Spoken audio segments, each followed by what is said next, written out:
Alhamdulillah, wassalatu wassalamu ala Rasulillah. Last night in Taraweeh we completed Surah Al-Hud, or almost completed Surah Al-Hud.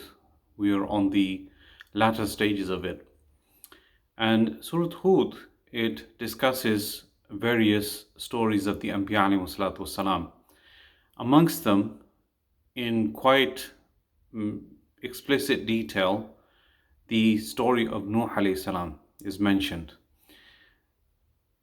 And specifically, I want to focus in on one aspect of the story of Nuh alayhi salam. We know that Nuh alayhi salatu wasalam, he invited his people for approximately 950 years. وَلَقَدْ أَرْسَلْنَا نُوحًا إِلَىٰ قَوْمِهِ فَلَبِثَ فِيهِمْ أَلْفَ سَنَةٍ إِلَّا خَمْسِينَ عَامًا. Allah subhanahu wa ta'ala tells us that we sent Nuh alayhi salatu wasalam to his people for approximately 950 years. And after inviting them for so long, Allah subhanahu wa ta'ala declared that they will not accept Islam. And therefore, Nuh alayhi salatu wasalam had to make preparations. And what were the preparations? The preparations were to make a boat. And again, this was a subject of ridicule for the people, that here is Nuh building a boat seemingly in the middle of the desert, where there's no sea, there's no ocean, and there is no chance of him ever needing that boat. So nevertheless, he continued, he persisted, he built the boat, and we know the story that Allah subhanahu wa ta'ala sent rain, and the earth itself, it split open, and it also let out water. And in the course of that happening, everything was flooded. Nuh alayhi salatu wasalam, he took his followers and the believers and the animals onto the boat, and one of his sons, he remained as a disbeliever. So he instructed him, Ya bunay irkam ma'ana, wala takum ma'al kafirin. O my beloved son, ride with us, don't be from amongst the disbelievers. He said, Sa'awi ila jabal, ya'asimuni min al-ma. I'm going to just take refuge on top of a mountain, and that will save me from the water. Nuh alayhi salatu wasalam said, La asima al-yawma min amri Allah illa man rahim. There's no protection from the command of Allah subhanahu wa ta'ala today, except upon whom Allah subhanahu wa ta'ala has mercy. So in any case, what happens? The son, he is stubborn, he doesn't want to accept. Nuh alayhi salatu wasalam tries to persuade him, he doesn't listen, and ultimately he gets drowned. And at that point, Nuh alayhi salatu wasalam, he makes a dua to Allah subhanahu wa ta'ala and said, Inna ibni min ahli wa inna wa'adaka al-haq wa anta ahkamul hakimin. My son, he is from my family, and you had made a promise that I would save my family, but you are the best of judges. So Allah subhanahu wa ta'ala said, Innahu laysa min ahlik, innahu amalun ghayru salih. He is not from your family because he did deeds, he did things which were not correct. Meaning he disobeyed Allah subhanahu wa ta'ala, and he did not accept the message of Nuh alayhi salatu wasalam. So therefore, he is not from your family. فَلَا تَسْأَلْنِي مَا لَيْسَ لَكَ بِهِ عِلْمٍ. Don't ask me about that which you have no knowledge. إِنِّي أَعِذُكَ أَن تَكُونَ مِنَ الْجَاهِلِينَ. And I'm advising you not to be from the ignorant people. So, the lesson we learn from this. Some of you might be thinking that I'm going to tell you that if our children are disobedient, then we should disown them. We should just let them go. But the reality is far different.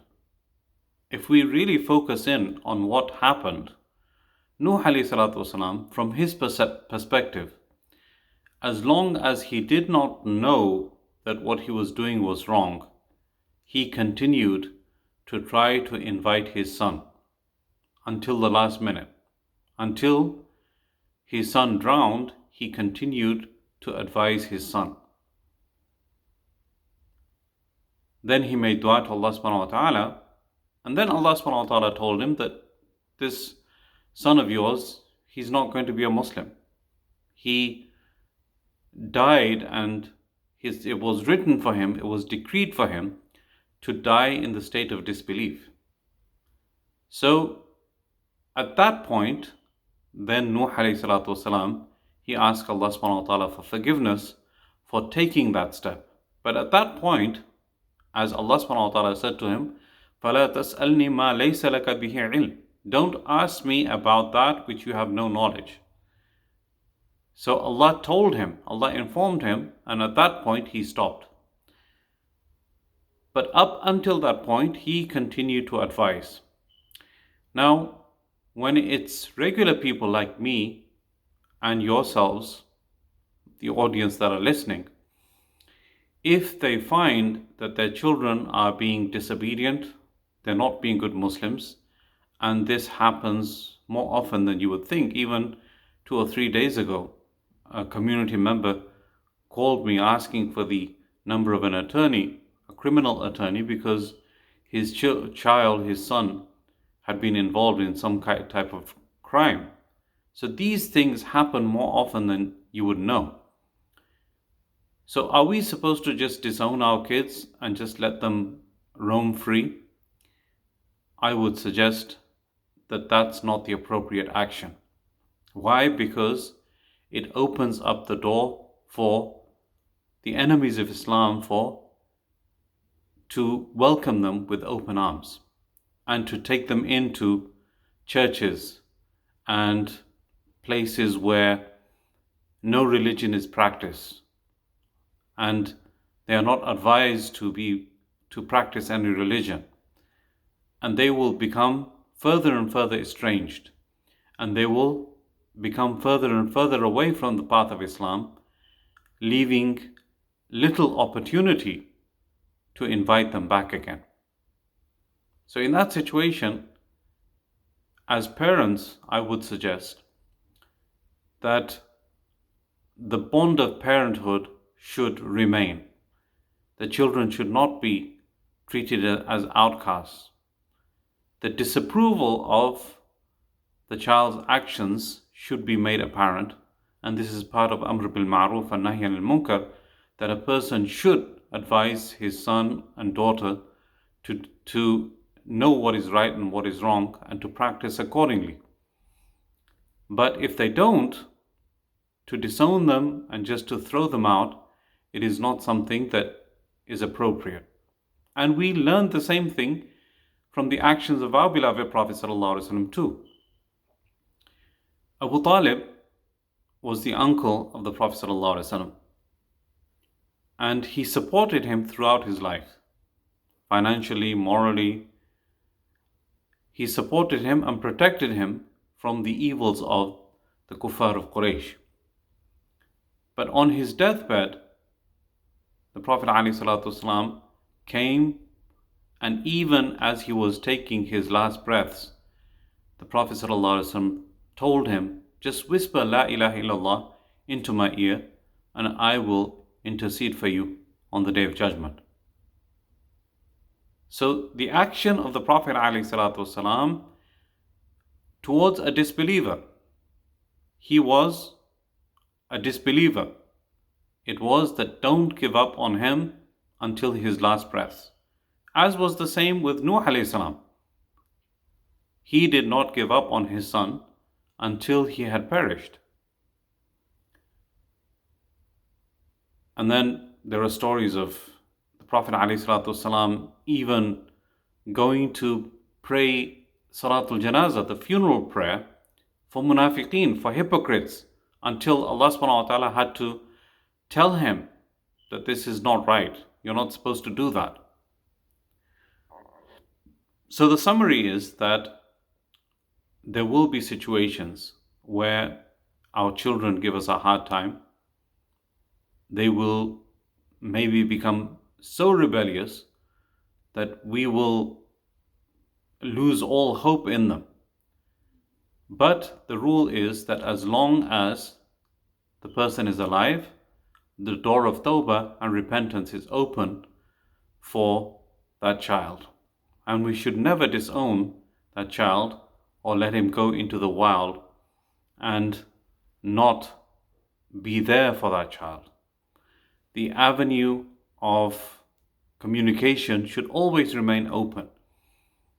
And one day, sooner or later, our advice, our telling them what is right and what is wrong, it will register. They will pay attention and they will make tawbah. And God forbid, la samahallah, if they die in a state of disbelief and it was known openly that they died in a state of disbelief, then the rulings obviously become different. But as I said, the door of tawbah is open until the person breathes his last. يُقْبَلُ تَوْبَةُ الْعَبْدِ مَا لَمْ يُغَرْغِرْ, as the hadith says. The tawbah of a slave, it's accepted as long as the gharghara does not take place, meaning the ruh is not being removed from the person's body. So I hope that we can take a lesson from this and understand this, and don't misunderstand that story. People misunderstand the story of Nuh AS to think that if my child is disobedient, I have to disown him. Because Allah subhanahu wa ta'ala told Nuh AS that your child is not from your family because he did bad deeds. So this is not the correct understanding of this story. So I pray that Allah subhanahu wa ta'ala guides us. I pray that Allah subhanahu wa ta'ala does not test us with our kids in this very difficult situation. I pray that Allah subhanahu wa ta'ala makes our children obedient and the light of our eyes, and they become the means of our support as we age, and also they become the means of our forgiveness after we leave this world. Jazakumullahu khairan. Assalamu alaikum wa rahmatullah.